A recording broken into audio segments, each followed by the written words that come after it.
Scientists fear what you can't see in the water could kill you. Potentially deadly bacteria can enter the body through a cut or a scrape.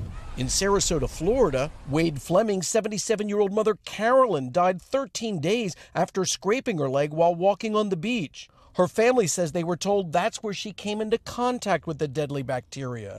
She came back home, went to bed. Our friends had to break into her house the next day and find her, basically unconscious on the floor. Kylie Parker also in the Gulf of Mexico. It took 3 surgeries and strong antibiotics to save the 12-year-old.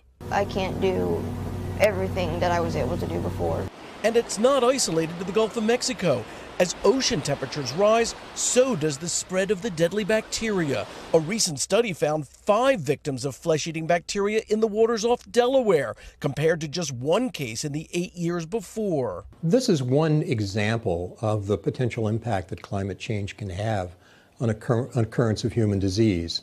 Experts say estuaries and bays where the saltwater is mostly stagnant means higher water temperatures, inviting for swimmers, but also ideal for the bacteria to grow.